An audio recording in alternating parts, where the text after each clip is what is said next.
An epic start to the snow season in British Columbia caught the attention of the team at Warren Miller. This past February, the crew met up with 3 up-and-coming skiers, Simon Hillis, Madison Ostergren, and Marcus Gogin, for a few days of filming in truly mind-blowing conditions. The Monashee Mountains of British Columbia provided the goods for this incredible snowcat adventure. Our home base?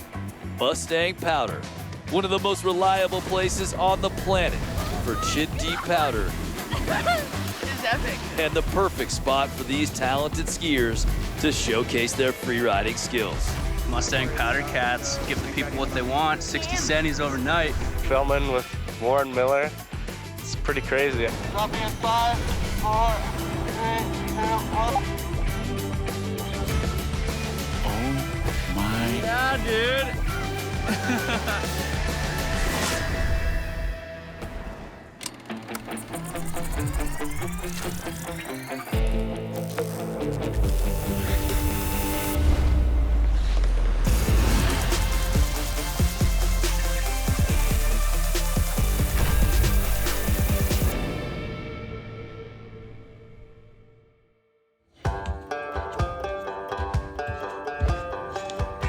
You know, we train so hard pre-season to get our bodies really strong for when the season starts. There's so many things that I feel so lucky to be able to do, especially here in Jackson. Like working out in the backyard with a bunch of friends, and we're all just like working out so hard in preparation for ski season.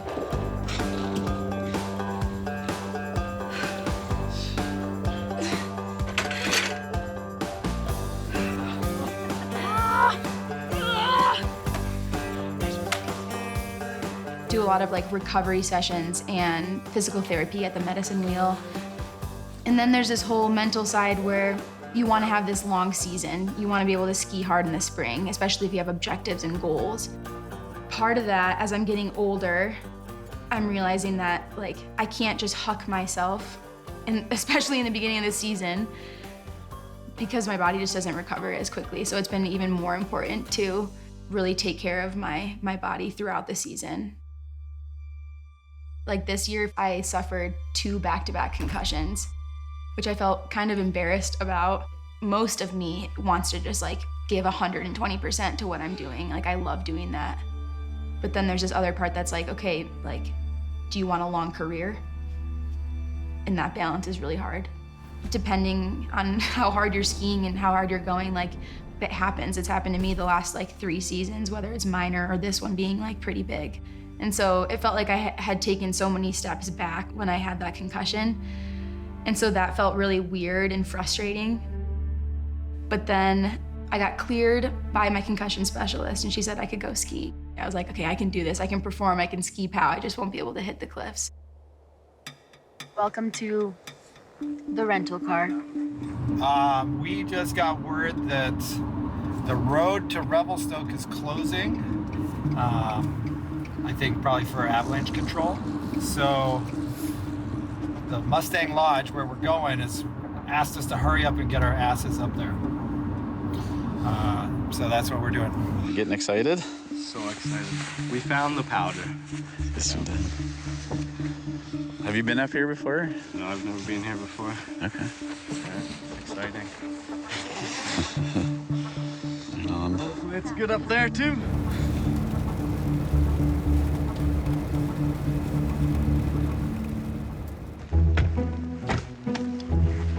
We have arrived.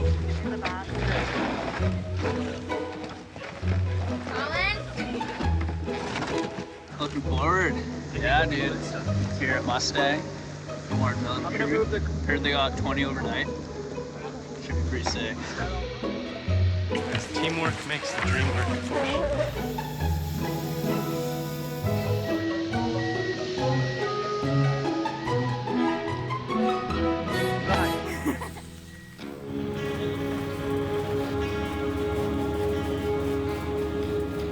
Mustang Powder is a cat lodge in the Monashee. It's a remote snowcat skiing operation set high in the mountains. They have incredible amount of snow. I mean, it just dumps day and night.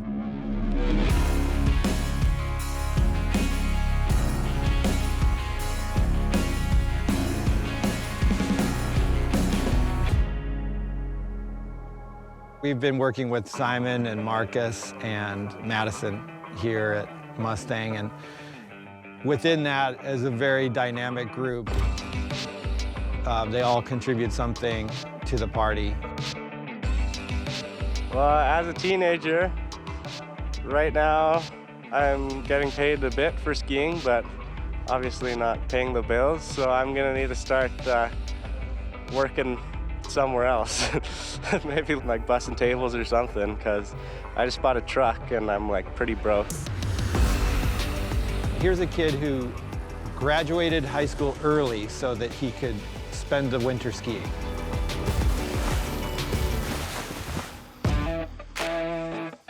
Marcus and I go back quite a few years. We used to compete on the North American Junior Free Ski Tour.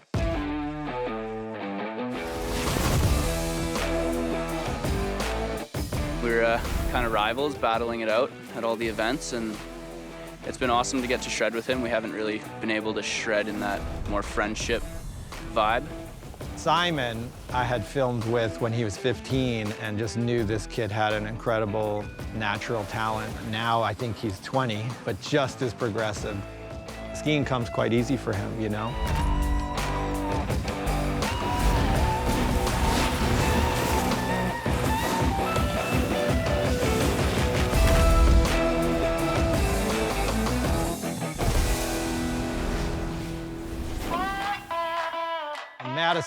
Madison's the life of the party.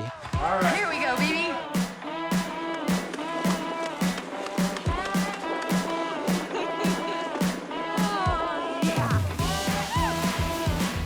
Let's go ski some pow, boys. Oh my God! She has an infectious energy about her that just kind of stokes the fire of everyone within, and certainly on the shoot.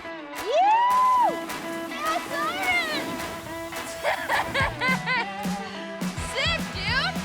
They have great attitudes, incredible creativity. It's the way they see the terrain and interpret that and then navigate through it is incredible. This week is going to be amazing.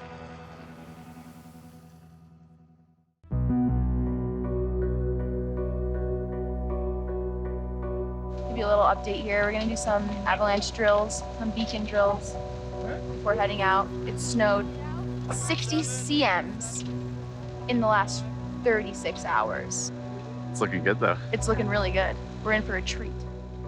Yeah, so the Monashee Mountains are in a pretty special locations in terms of being able to get reliable, heavy snowfall and have that snowfall come as powder, as opposed to some of the heavier, wetter, warmer snowpacks.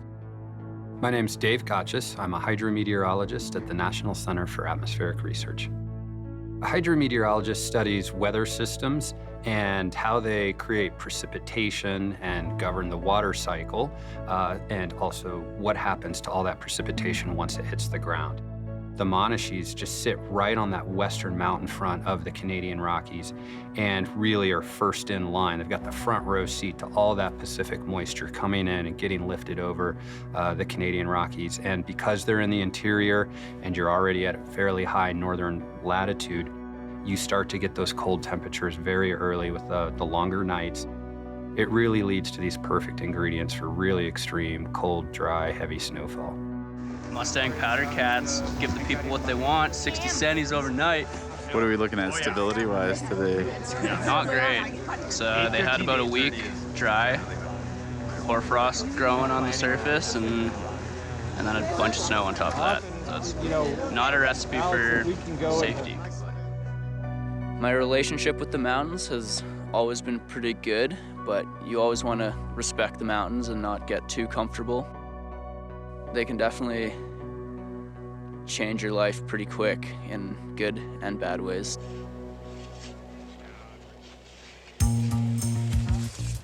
Yeah, so it's been awesome to have a guide with us this trip. He's been a valuable asset to the team. Been teaching Marcus and I and the rest of the crew lots about staying safe in the mountains. Switch to one finger there. It's a little hard there, but yeah. Yeah, I'm still pretty new to going in the backcountry and like Abbey stuff. When I was younger, I never really thought about any like safety stuff as much. I'd always just sending it everywhere. And now I'm starting to realize that there's a lot more behind it to stay safe. All right, so 10 from the wrist.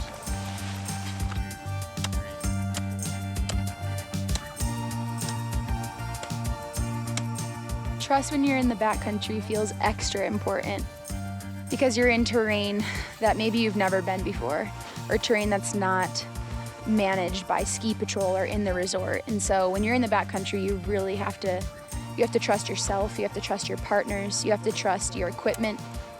You have to really rely and trust in a lot of things. Most of the time you're at the top of the mountain and the camera crew's below you and you don't know where you're going, so the camera crew has to be able to direct you in the right direction, and you have to be able to trust that they're going to keep you safe.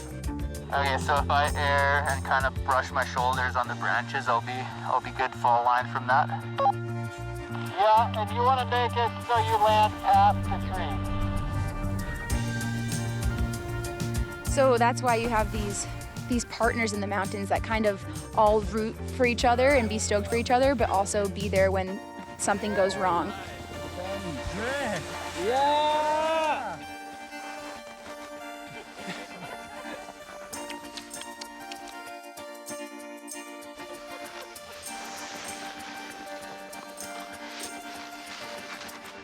Good snow. Good snow. Good snow. It's the only time the cameramen actually see.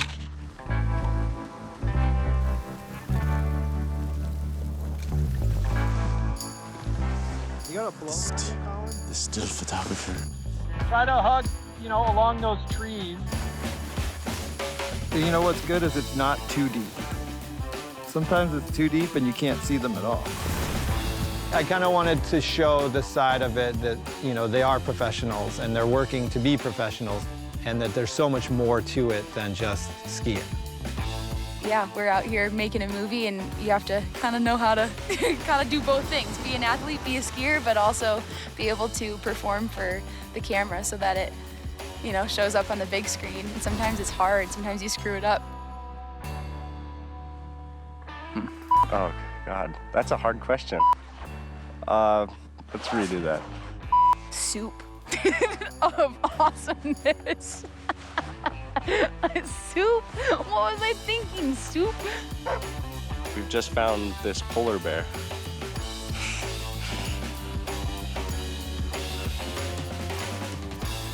All right, let me just restart. I think the ski industry's definitely changed quite a bit since I've been a part of it.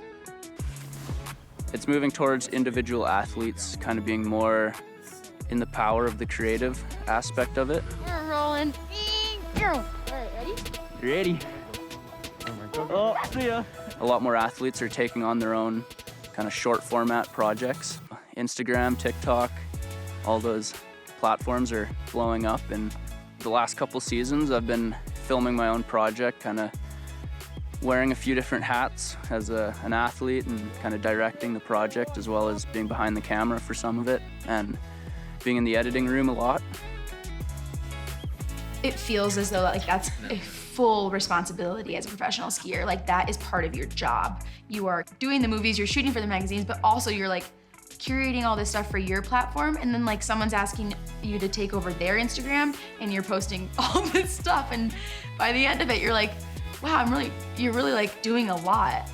Yeah, it's a full-time job just to have the social media alongside what you're trying to do to take care of your body and be an athlete. What is it looking like? It's definitely, if you just straight lined it and launched it, yes, it would be pretty big. But if you sort of roll into it and ski down, it would be as severe. If I could see it, then I might have a better idea of what it was. Yeah. My goal going into this trip was don't be an idiot and go way huge. Gotta take care of the noggin. I need to keep it, yeah. Thing in 5, 4, 3, 2, 1, dropping.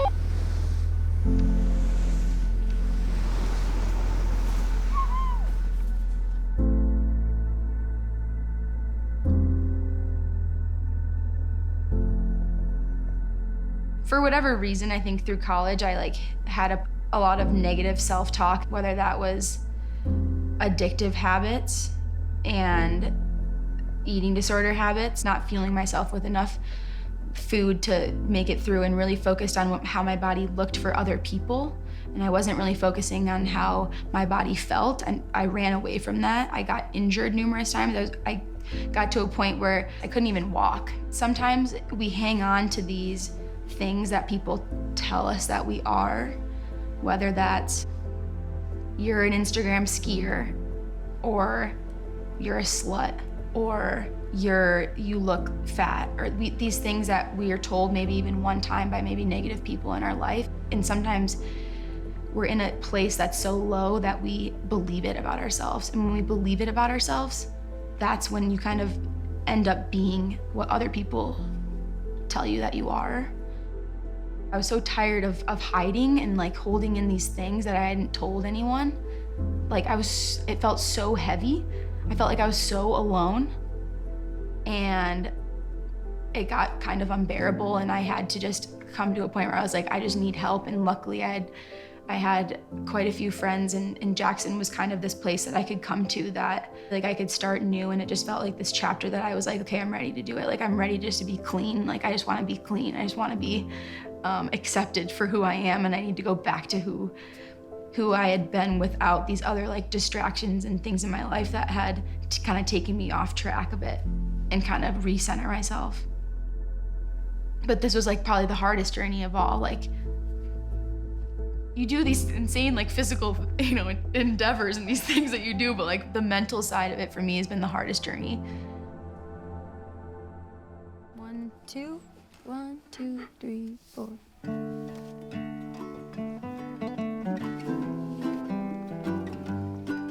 Oh my gosh, like my favorite thing to do is to play music with my friends. We have the most fun. Granddad left it all his words. I thought he was a bitter man, spoke of women's ways. I've always been a very musical person, whether it's like movement with dance or just playing the ukulele and singing. And it is something that is so different than moving my body in a physical way. And so it's this other side of me. I wish that I knew what I know now. When I was younger, and have like kind of settle into this more like feminine energy versus this masculine energy where it's kind of go, go, go and do and charge and like send it off all these cliffs. It's this more being style of living that I'm like, oh, this is cool, and this is like way different than what I'm used to.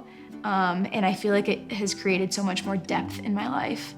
And so I felt this like certain obligation to speak up about my struggle with my body and self-love, and open up about these like harder topics and make them less taboo and make them like, we can talk about this. If it helps one young girl be like, oh wow, this person struggled and I don't have to be scared to talk to somebody about it or talk to someone about how I feel about my body, like that would mean the world to me. And when you ask for help and you're vulnerable, those people show up. It's actually been really beautiful. love is blind, you're so too kind. Don't ever let it show.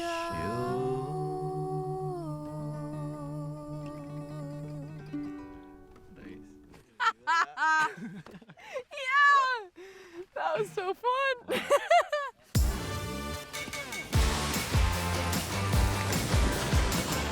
It is so deep.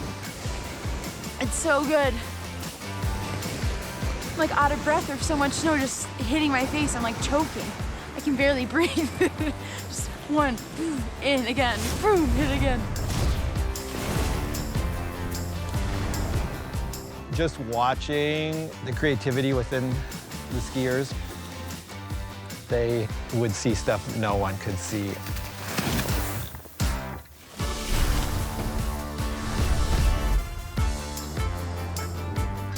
You're kind kind of keep scratching your head like, so you're gonna come off of that and land there and then off of that? Okay. I can see it, but you're gonna have to prove it to me.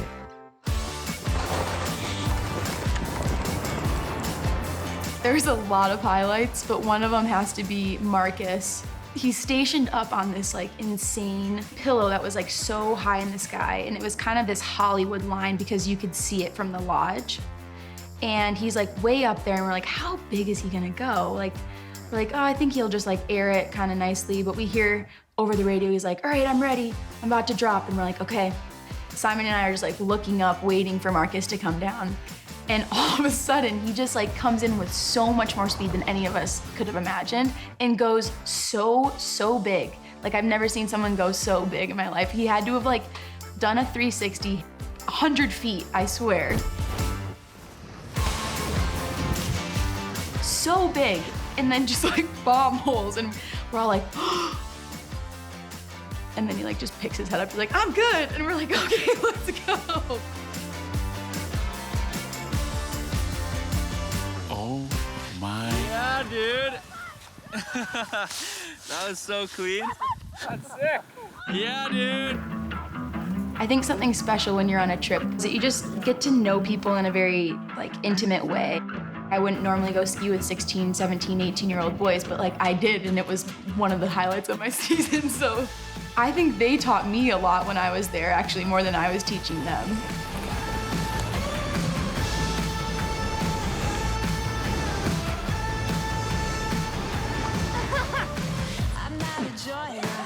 That sucks. My biggest accomplishment as a skier, probably making it to this stage right here, filming with Warren Miller.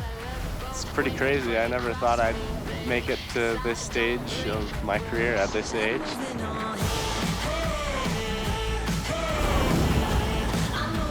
Shredding powder is just a feeling like no other. It's a feeling that I hope to have for the rest of my life. I really hope that what we're able to show really inspires, especially to kind of pursue your dreams and go on those adventures that you might not have. Am I having fun? Yes, I'm having a blast here right now.